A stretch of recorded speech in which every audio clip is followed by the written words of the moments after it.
3월 2주차 소식입니다. 제가 매번 읽는 책이 있는데요. 5년 됐어요. 지혜의 기술이라는 책인데요. 읽을 때마다 틀려요. 아, 이럴 때 이런 내용이 있었구나 라는 좀 감동을 받게 됩니다.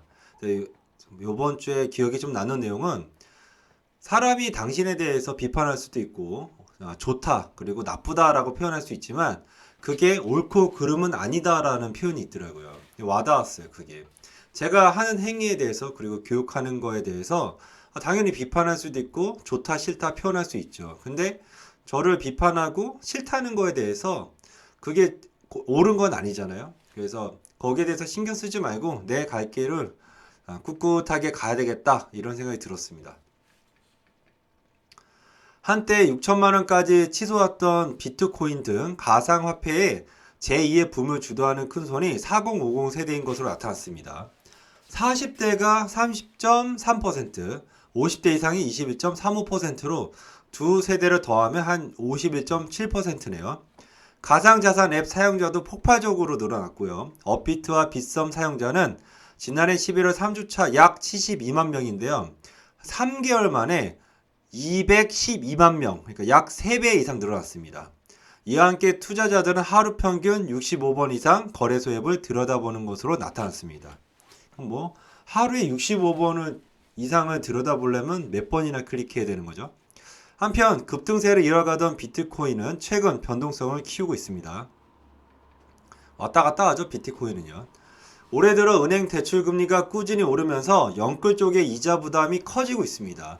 물가 상승에 대한 기대감으로 전반적으로 시장 금리가 오르고 있는 가운데 금융당국의 신용대출 규제까지 겹치면서 금융권 대출을 통한 투자에 경고등이 들어온 것이죠. 이처럼 대출 금리가 오르고 최근 주식시장의 상승세가 꺾이면서 신용대출 증가 속도도 둔해지고 있습니다.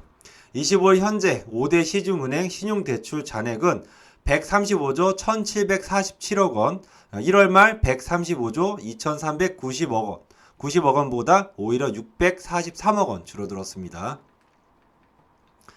금융당국이 개인의 대출 상환 능력을 까다롭게 보는 가계부채 관리 방안을 이달 중순 내놓습니다. 그러니까 이달 중순부터 DSR이 적용되는 거죠. 모든 원리금과 소득을 파악해 상환 능력에 따라 돈을 빌려주고 총 부채 원리금 상환 비율 DSR이요. 규제를 대출자별로 적용하는 게 주요 내용입니다. 우선 단계적으로 적용될 것 같습니다. 다만 규제 적용 전에 대출을 받은 차주는 규제를 피할 수 있을 것이라고 전망되고요. 그러니까 그 전에 대출 받은 건 괜찮아요. DSR 규제는 적용 시점 이후 새로 대출을 받는 대출자에게만 적용이 됩니다. 지금은 은행별로 DSR 평균 40%로 관리합니다. 그러니까 현재 대출을 좀 많이 하신 분이 있잖아요. 신용대출 아니면 담보대출 어떤 대출이든 간에 이제 DSR 40% 넘은 대출 안 돼요. 금융위는 몇 년 동안 이행기간을 두고 단계적으로 DSR 규제를 적용할 방침이죠. 또 금융위는요, 일정 금액이 넘는 고액 신용대출은 만기까지 매달 이자만 냈지만 앞으로 매달 이자와 함께 원금을 갚아 나가야 합니다. 바젤 3가 도입이 되고 이제 DSR 같은 경우는 절대적으로 은행권을 보호하기 위한 제도 같고요. 그 다음에 소득 대비 이제 대출인 거죠. 그러니까 소득이 없으면 대출도 안 해주겠다. 이렇게 바뀌는 것 같습니다. 중소기업에서 기술을 탈취한 대기업의 손해액의 최대 3배까지 배상하게 하는 징벌적 손해배상 법안이 이제 국회 상임위원회 소위원회로 통과했습니다. 탈취 의혹이 제기될 경우 대기업 측에 무죄 입증 책임을 부과한 조항도 포함돼 논란이 확산될 전망입니다. 롯데 글로벌 로지스가 기업 고객 대상으로 택배비를 인상하기로 결정했습니다.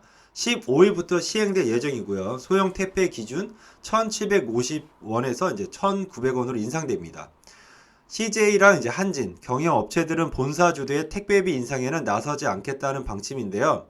업계에 전반적으로 상향 조정될 것이란 예측이 지배적이죠. 연간 100조 원대 재정 적자가 고착하고 국가 채무가 가파르게 증가하면서 국가 신용 등급에 악영향을 줄 우려가 커지고 있습니다. 저는 악영향을 줬다고 봅니다. 복지 확대로 구조적 지출이 증가하고 고령화로 세입 기반은 지속적으로 악화하는 가운데 현급성 지원을 남발하면 과거 외환위기와 같은 비상 상황에 재정 절벽에 갇혀 더 큰 위기를 맞을 수 있다는 경고가 나오고 있습니다. 제가 이러니까 불안해서 달러 모으고 있는 거예요. 이런 가운데 정부가 최근 들어 국가의 재정 수지 현황을 살펴볼 수 있는 통합 재정 수지와 관리 재정 수지 가운데 관리 재정 수지를 의도적으로 배제하기 시작돼 논란이 일어나고 있습니다. 결국 뭐냐? 이런 재정 수지를 속여가지고 더 좋게 포장하는 거죠. 뭔가 꿀리는 게 있으니까 이렇게 하는 거겠죠.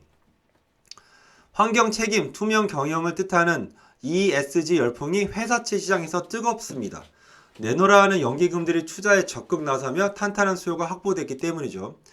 발행기업뿐만 아니라 신용평가사 한국거래소, 회계법인까지 관련 쟁점을 챙기고 있습니다. 지난해 상장된 ESG 채권의 총 금액은 58조 9천억 원, 이는 전년 25조 7천억 원 대비 약 2.3배 늘어난 규모입니다. 그래서 ESG 채권을 좀 눈여겨보세요. 증시에서 돈이 빠지고 예금이자라도 확보하려는 분위기가 형성되며 지난 2월 한 달 동안 시중은행에 30조 원이 돌아온 것으로 파악됐습니다. 주식에서는 최대 10조 원이 빠져나왔고요. 적금보다 정기예금이 최근 급증했습니다. 한 달 새 약 3.5조 원 불어났고요. 코스피가 답답한 상황을 연출하자 일부 자금은 한동안 관심 밖에 있었던 펀드로 유입되는 모습도 보이고 있습니다. 국민연금 등 연기금이 지난해 12월 24일 이후 42거래 연속으로 역사상 최장 기간 국내 주식을 매도하면서 논쟁이 가열되고 있어요. 지난 두 달간 총 12조 8,500억 원을 매도했으며 같은 기간 개인 투자자들은 30조 7천억 원을 순매수하면서 코스피 3천선을 지켜냈습니다. 그럼 지금 코스피에 기관과 외국인 투자는 다 나가고 개미들만 있는 거 아니에요 지금? 이거 무서운데. 연기금이 무섭도록 국내 주식을 파는 이유는 자산 배분 원칙을 지키기 위해서고요. 참고로 지난해 말 기준으로 국민연금의 국내 주식 투자 평가액은 176조 7천억 원, 사학연금의 국내 주식 투자 규모는 4조 7천억 원에 달합니다. 정부가 2050년 탄소 중립을 목표로 재생에너지 활성화에 가속도를 내기 위해 2030년까지 전국 다목적 댐 수면의 10%를 수상 태양광으로 뒤덮겠다는 계획을 발표했습니다. 가끔 산에 그 태양광 판넬 같은 거 많잖아요. 이제는 댐 보면 나오겠네요. 땅을 넘어 물 위에까지 태양광 패널을 깔겠다는 목표를 내놓았습니다. 아직 대규모로 수상 태양광이 설치된 국내 사례가 없는데요. 앞으로도 환경에 미치는 영향을 두고 논쟁을 피하기 어려울 전망입니다. 태양광에 관련된 사람을 좀 조사해야 되지 않을까요? 뭔가 있는 것 같아요. 정말로 뭔가 있습니다. 태양광 관련된 사람이 정치권에 얼마나 많이 연결되어 있는지 좀 확인하고 싶어요. 확인하면 아마 뒤집어지지 않을까요? 금융당국이 네이버 등 빅테크사의 보험대리점 등록을 허용하기로 했습니다. 이제 빅테크사가 보험도 하네요. 또 이제 차 사고 발생으로 병원 치료비가 발생했을 때 사고 과실 비중에 따라 보상 요금을 결정하도록 제도를 바꾸기로 했고요. D램 메모리 반도체 업황의 판단 기준인 D램 익스체인지 인덱스가 사상 최고치인 33,748.46을 찍었습니다. 반도체 슈퍼사이클이 3년 전보다 더 광폭으로 장기간 지속될 것이라는 기대감이 확산되고 있어요. 올해부터 시작해 최소 2022년까지 지속된다는 기대가 있습니다. 반도체 관련 회사가 SK랑 삼성 뜨겠네요. D램 관련돼서요. 서울시를 통해 이제 개인 파산 면책을 신청한 사람들의 절반 가량이 생활고로 빚을 낸 것으로 파악됐습니다. 생활비 부족이 이제 44.1%, 이어서 이제 사업의 경영 파탄이 22%, 사기 피해가 8.6, 타인 채무 보증이 6.8. 파산 면책 신청자의 75.5%는 기초생활수급자 신분으로 나타났고요. 차상위 계층도 있어요. 4.1%는요. 또 신청자의 81.5%는 임대 형태를 거주하고 있고요. 이 중에 이제 보증금 500만 원 미만인 경우는 44.7%. 총 채무액은 보통 보니까 5천만 원에서 1억 원 구간이 23.9%로 가장 많았고요. 4억 원 이상도 이제 9.5%였습니다. 50대 이상이 83.3%를 차지했고요. 신청자 중에 남자가 57.4%, 여자가 42.6%였습니다. 사람 인생을 봤을 때 저 개인적인 소견인데요. 20, 30대 성공하는 건 성공이 아닌 것 같아요. 50대 이후에, 그러니까 50대 이후에 성공이 성공이지. 그러면 한편으로는요. 20, 30대 망해도 돼요. 뭐 일어나면 되니까 열심히 일해서. 50대 망하면 저는 인생 끝이라고 봅니다. 그러니까 한 사람의 인생의 결정은 50대 기준으로 봐야 되지 않을까 생각이 됩니다. 이달 말부터 자영업자, 근로취약계층 등 690만 명에게 제4차 긴급재난지원금 명목으로 총 19조 5천억 원이 지급됩니다. 그런데 부자 자영업자에게 더 많은 혜택이 돌아가 논란이 예상되고요. 이 기준이 좀 없잖아요. 뭐 세금 안 내는 노정상한테도 준다고 하고, 그러니까 여기저기서 택시, 버스 여기저기서 들고 일어나고 있잖아요. 기준이 없어요. 저는 이 돈 주는 거는 반대입니다. 솔직히 얘기해서. 지난해 주택가격이 천정부지로 치솟자 20, 30대 젊은 층의 패닉바잉에 따른 주택거래가 급증하면서 관련 세수도 폭증한 것으로 나타났습니다. 전체 취득세 징수액은 2019년 23조 9천억 원에서 지난해 29조 5천억 원으로 1년 사이에 23.7% 증가했습니다. 집값이 올라가니까 좋은 데가 딱 두 군데죠. 정부, 세금 많이 걷죠. 은행, 대출 많이 되죠. 이는 최근 6년간 가장 높은 증가폭이며 징수액 규모도 역대 최대 수준입니다. 추 의원은요, 주택거래가 늘어난 영향도 있지만 가격이 급등한 것이 취득세 증가 요인 중 하나라며 늘어난 세금 부담이 전월세 가격 폭등 등 서민 주거비로 전가될 우려가 큰 상황입니다. 예전에 조선시대 때인가요? 고려시대 때인가요? 세금 때문에 세금은 피하려고 도적이 되거나 산으로 들어갔죠. 수도권 아파트 22%가 이제 9억 원을 넘어섰고요. 집값 올라 대출 막힌 이제 304대를 얘기합니다. 좀 제가 살펴봤는데 9억 원은 대출 규제의 기준선이에요. 즉 9억 원 이하 주택은 LTV가 40%를 적용했고요. 9억 원 초과는 LTV가 20%를 적용합니다. 15억 넘는 주택은 대출이 아예 안 나오고요. 또한 6억 원을 넘는 아파트면 보금자리론 같은 정책 모기지를 받을 수 없어요. 또 여기에 DSR, 그러니까 소득 대비 대출 나오는 거죠. 40%. DSR 강화까지 적용하면 사회초년생이나 신혼부부가 부모 지원 없이 내 집 마련하는 건 불가능하죠. 서울에서. 지방 가야죠 뭐. 한국토지주택공사 직원이 토지 경매 1타 강사로 활동하면서 사실상 투기 조장한 사실이 드러났습니다. 또 다른 LH 직원은 투자도 못하냐? 적반하장식 태도를 보여 무리를 빚고 있고요. LH 전반에 만연한 도덕적 해이가 적나라하게 드러난 양상이죠. LH뿐만이겠습니까? 우리나라 공무원들 중에 뭐 열심히 하는 사람도 있겠지만 이렇게 돈만 밝히는 사람들이 많잖아요. LH뿐만이겠어요. 경찰, 군인, 아무튼 썩은 단체가 많죠. 신공항 건설이 예정된 부산 가덕도 용지에 땅 1488제곱미터를 소유했던 오거돈 전, 저기 성추행했던 그 오거돈이죠. 부산시장의 조카 오지훈 대한제각시장이 본인 소유 토지를 내놓은 것으로 나타났습니다. 그러니까 최소 5배 이상 시세 차익을 봤어요. 정치권에서는 가덕도 신공항을 둘러싼 논란이 2000년대 중반부터 이어져 온 것을 고려했을 때 오 사장의 매입 시기가 적절하냐는 지적이 나오고 있습니다. 제가 이걸 보면서 뭘 느꼈냐면 우선은 기득권, 돈 있는 사람들이 땅을 사요. 그리고 뭐 LH 있는 관련된 정보를 갖고 있는 사람이 땅을 사죠. 5년, 10년 계획으로 가니까 원래. 미리 다 사놔요. 친인척들 다 사놓고. 거기에 걸맞게 이제 정치인들이 뒷돈 받고 정책을 시행하는 거죠. 개발 계획을. 개인적으로 신규도 있잖아요. 3차, 2차. 그 다음에 뭐 가덕도 신공항 도시에 둘러싼 토지. 누가 샀는지 그 다 조사하면 진짜 대한민국 한번 뒤집어지지 않을까요? 정부 포함해서 정치권, 기득권, 고위 공무원들이 엄청나게 해먹은 걸요. 친인척들이. 그러지 않을까 생각이 됩니다. 누가 그래줬으면 좋겠는데. 지난달 서울에서 법원 경매로 나온 아파트 10채 가운데 8채꼴로 낙찰된 것으로 나타났습니다. 서울 아파트 45건 중 36건이 낙찰돼 낙찰률이 80%를 기록했고요.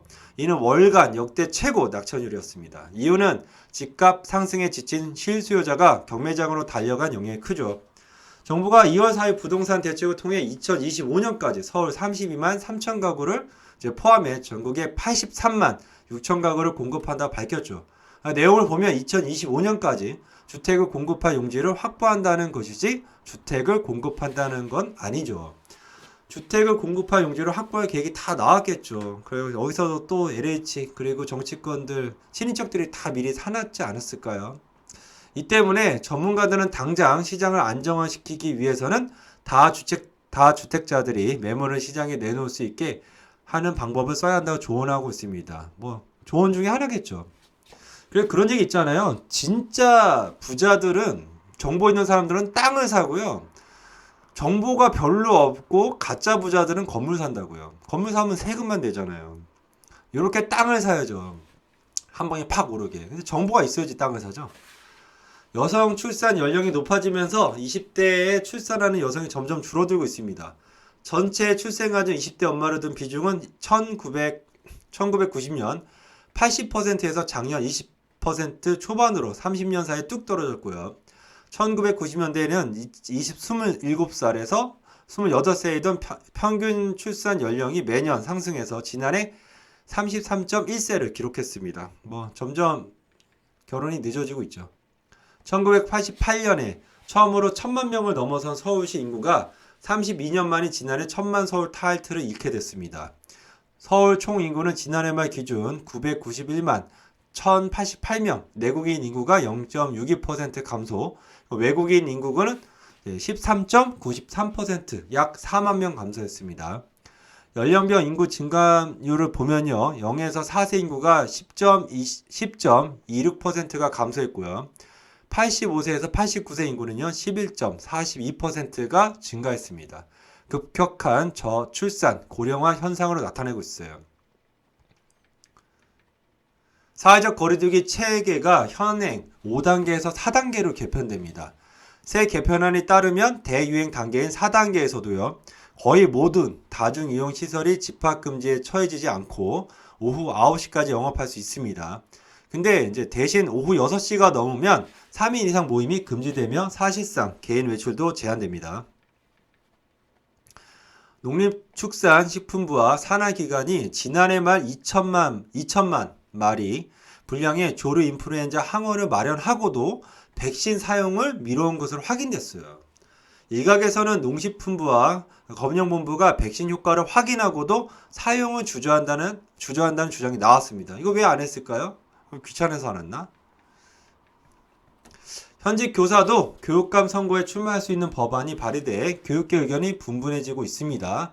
해당 법안이 통과될 경우 교수와 동일하게 일시 휴직을 통해 선거를 치를 수 있게 됩니다. 이를 두고 일선 교사 출신이 교육감이 되면 현장의 목소리를 반영해 정책에 녹여낼 것이라는 긍정적 의견도 있지만 자칫 초중고학교가 정치판으로 변질될 수 있다는 우려가 적지 않습니다. 저는 개인적으로 교육감 왜 뽑는지 모르겠어요. 교육감이랑 그 다음에 지방시의원들 왜 뽑는지 모르겠어요. 그리고 하나 더 하면 시장들도 뽑지 말아야 돼요. 도지사도. 그냥 공무원들이 해갖고 그 지방 공무원들이 올라가서 시장하면 안 돼요? 그 시장 출신이 도지사 하면 안 되나?